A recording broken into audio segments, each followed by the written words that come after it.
Hey everyone, Dr. Craig here. What we're going to do today is I'm going to show you how to do the 8 different exercises that we showed at the core training workshop here last night.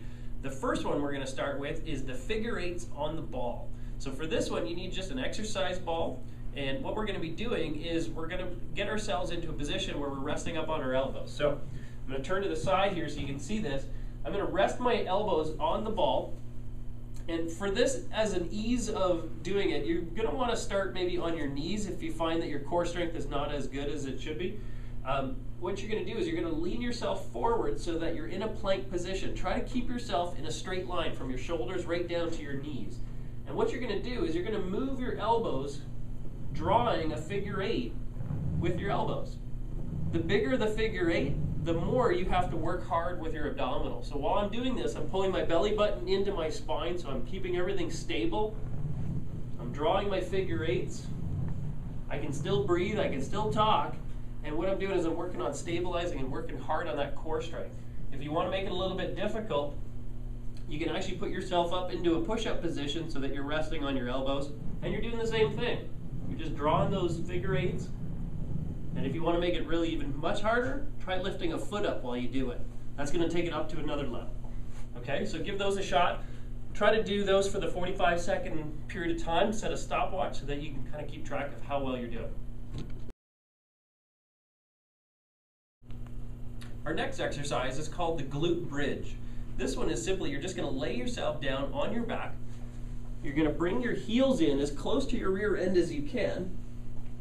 For this one, you're going to keep your hands flat on the floor. You're going to keep your toes up off the ground, and you're just going to push your hips up as high as you can, and just hold it at the top for a 2-second count. Let your hips come back down to the bottom, always keeping your toes off the ground.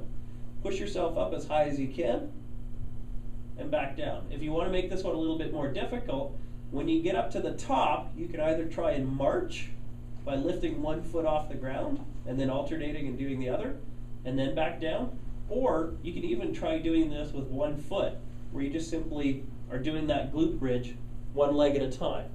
Either way, try to do it for the same amount of repetitions on either side, or for the 45-second to a minute time period. All right, our next exercise is the side plank. This one, again, you're going to lay down on your side. You're going to rest your weight up on your elbow. Again, your elbow is going to be directly underneath your shoulder. What I'm going to do is I'm going to start off by keeping my legs straight, my hips straight. I can put my hand on my hip if I want, and I'm just going to lift myself up off the ground so that I'm holding myself in a nice, perfectly straight line. I don't want to let my hips sag because that means that I'm starting to lose that strength. If you find that it's difficult to hold yourself up on your feet, what you can do is you can actually let your knees come down, bend your knees so that you're supported through your lower body, and then just lift your hips off the ground. So now I'm still engaging my core muscles, but it's kind of an easier way to start and then progress to the ultimately harder one, which is where your feet are on the ground. So in this position, I'm just going to hold that for 20-30 seconds, and then I'm going to switch and do the other side. If you really want to take it up a notch and you really want to make it a little bit more challenging, you can actually put yourself up on your side and then try lifting one leg off the ground. Of course, what you're going to do is you're actually going to do this on both sides. So make sure, give those a try. And let us know if you have any questions. So the next exercise that we did was called the push-up march. And really, very simply, you just get yourself into a push-up position, and you're just going to lift one hand up off the floor towards your shoulder. Just alternating by marching your hands up and down. Again, if you find that difficult, you can rest on your knees, and you can just do the same position. Again, working on a lot of upper body strength, engaging your core muscles, pull your belly button into your spine. When you do that, you're just going to draw your belly button in. That's going to engage all of those abdominal muscles so that they're working the appropriate way. Okay? Next, we're going to talk about some of the exercises that you do while you're standing up.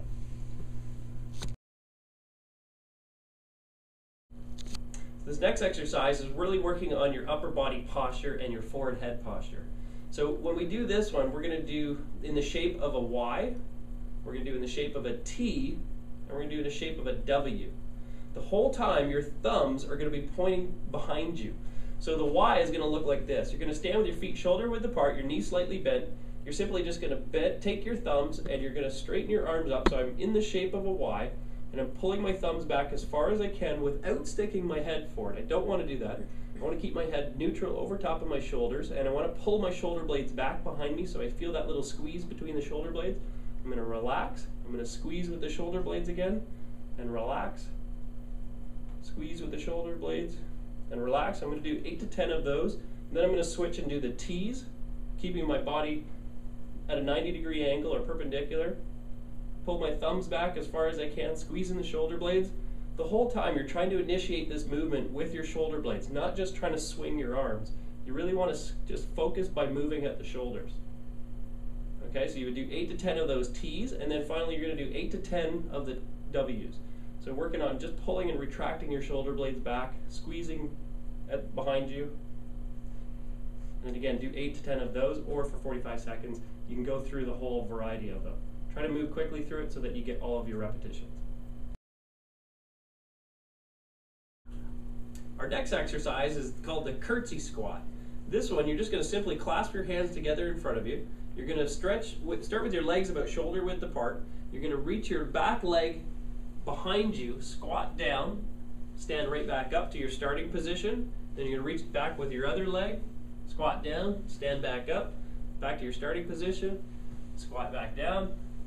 Try to do about 10 to 12 repetitions on either side, or for the 45-second allotment. Our next exercise is a combination. It's more of a cardiovascular drill. It's really designed to keep your heart rate up a little bit higher.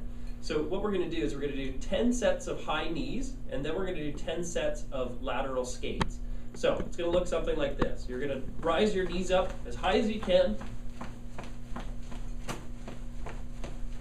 Do 10 of those, then you're going to do 10 lateral skates where you're just jumping from side to side, landing on that one leg so that you're working on individual leg strength. And again, you're going to do 10 of those to each side.